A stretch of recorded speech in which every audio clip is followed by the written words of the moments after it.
Hi, I'm Neil Sackmary.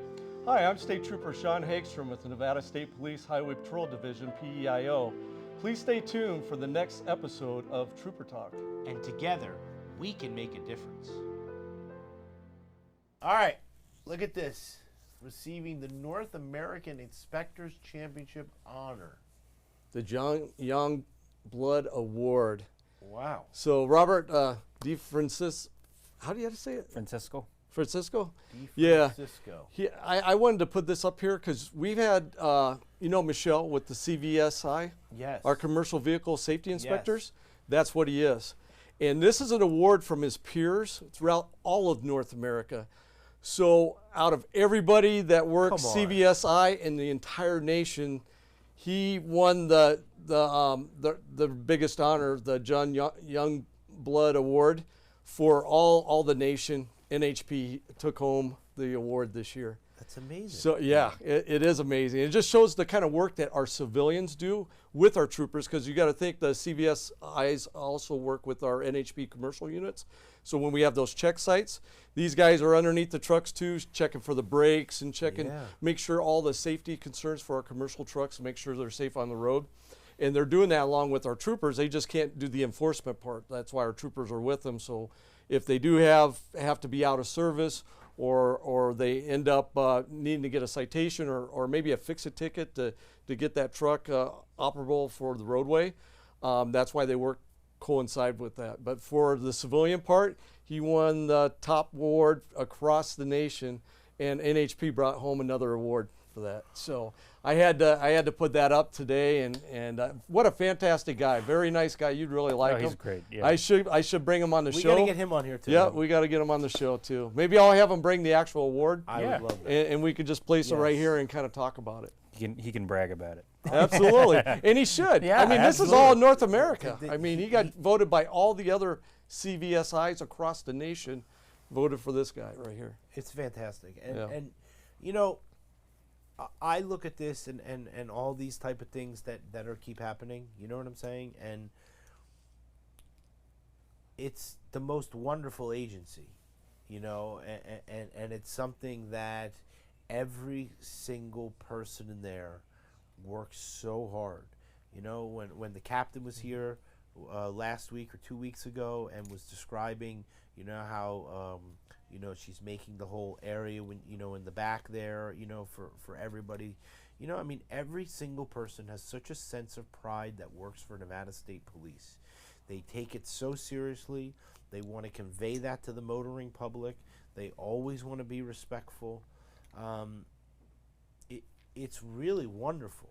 And so many people, they sort of have a negative connotation because they think that all it is just pulling people over and doing those type of things that we talked about. But there's so many wonderful things, and there's so many wonderful things that all of you do. You know what I mean? When it comes to the Prim area, these are people that are coming into the state, and so if they have any type of confrontation, you know what I mean, in a law enforcement way, the most important thing is that somebody's nice and respectful and just, you know what I mean, and is friendly, and that has this sense like you have of this humbleness, because at the end of the day, you're representing yourself and the Nevada State Police, but you represent the state, and so it's something that's very special, that we're able to, like I said, when you're not here, we talk about you. You know what I mean? And we show the pictures and all this type of stuff.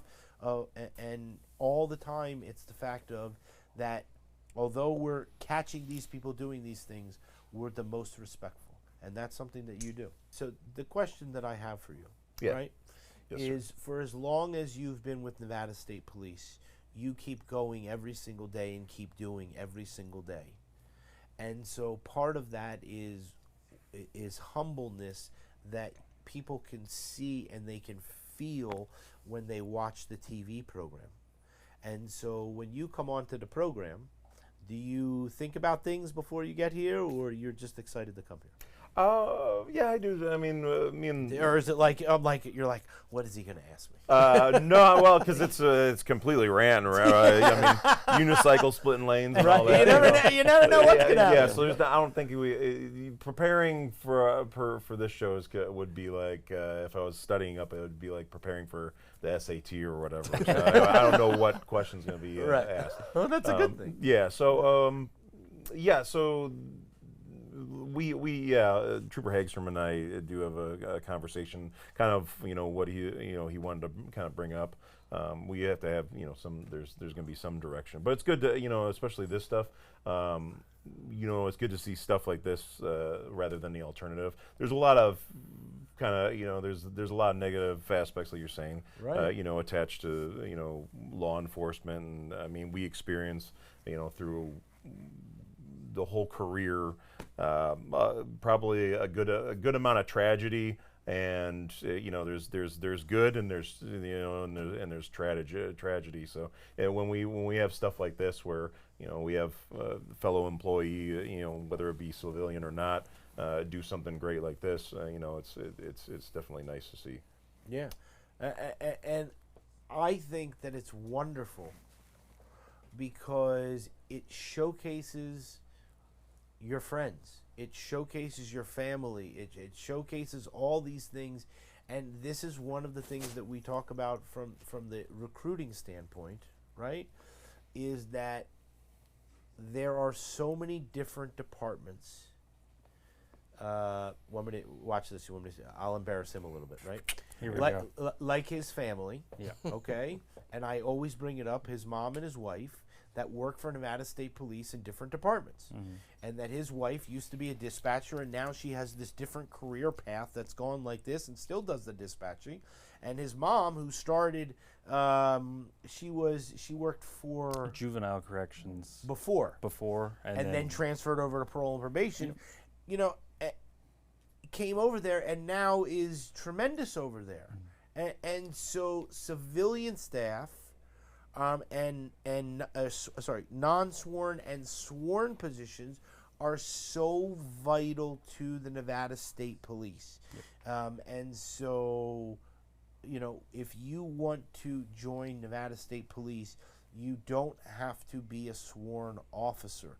You can still provide and do these wonderful things for Nevada State Police. His face used to get red. I just want you to know it doesn't get red anymore. I'm trying to hide the blush. Right, he knows. You know what I'm saying? He knows when he comes on here. You know what I mean? Just so you know, we had his mom come on and we didn't tell him. Yeah, they surprised and she showed up and then he showed up and he's like, "Oh hi, how's it going? Great to see you." You know what I mean? That's good. Yeah.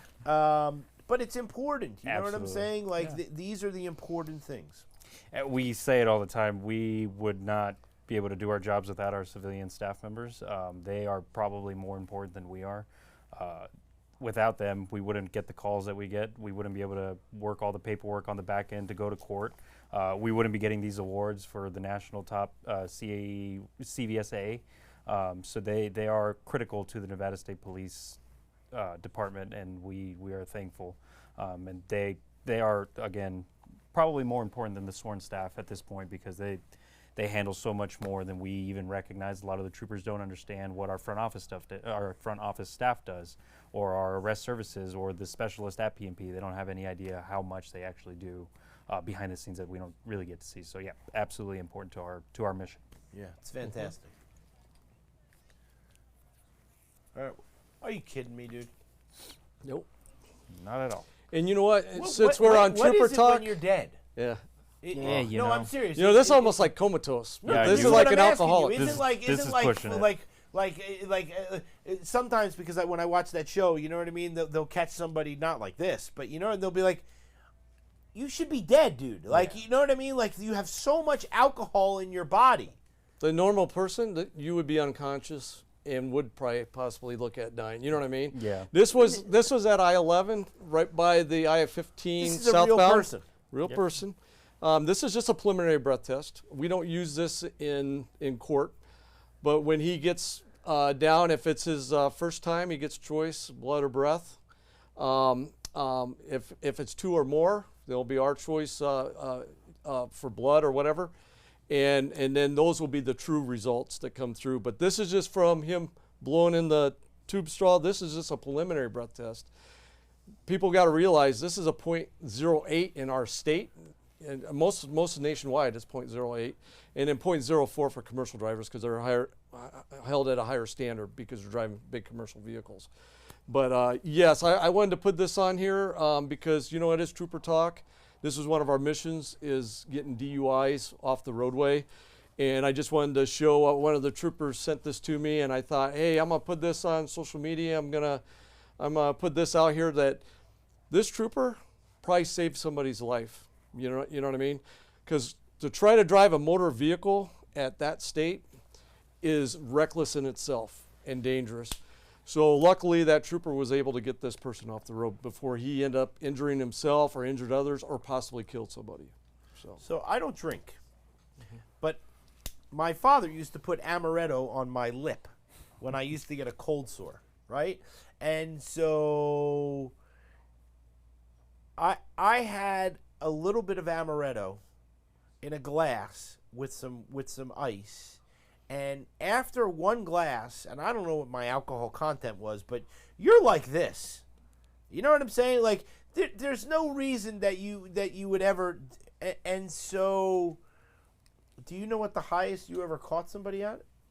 I think it was probably around that, probably a 3.8, 3.9 after the blood came back. I know that because the guy that I stopped had just downed like a full bottle of vodka. Yeah. Which he admitted to at some point. But yeah, I know that probably the highest are when we had a DUI strike team. I think it was like a .53. Walking and talking .53. Yeah, I've had them in the fives. Yeah. Yeah. Yeah, but that's those. And you are should almost be dead, but they're Functioning. alcoholics. Yeah, they're functioning functional alcoholics. So Yeah. they probably operate in normal day-to-day basis at a .08, or over legal limit. Just because they're functioning alcoholics. So. And we know that a person who gets caught for the DUI generally, we're not talking about this person, we're not talking about anyone in specific. Generally speaking, they've done it before, and maybe they haven't been caught. Correct. Or something of this nature. When a person is impaired, they cannot operate the motor vehicle in the same way as a non-impaired. So it does impair the judgment for speed and for all these type of things. Can you talk to us a little bit about the fact of that when you drive a car or a motorcycle or a three-wheeled motorcycle, you know what I'm saying, that you can still suffer the impairment just because it's a different vehicle doesn't mean anything, right?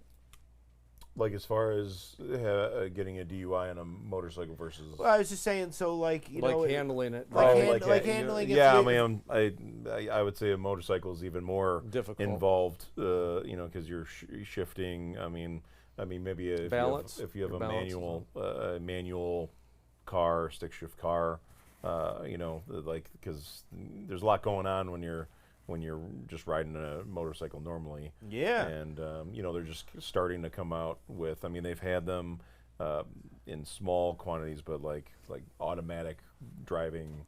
Motorcycle. Yeah. BMW actually is just. So what, you just put it in gear and go? Yeah, pretty much. And then you just wind down the thing and you're just gone? Yeah, they actually the new one of the new models, the ones actually that we ride, the new model version allows you to where they remove the clutch lever on it. So what do you think of that? Right. I know. Well, this is what happens when you come home. Yeah. All right, we'll wave right there. Okay. See you later. Bye, guys.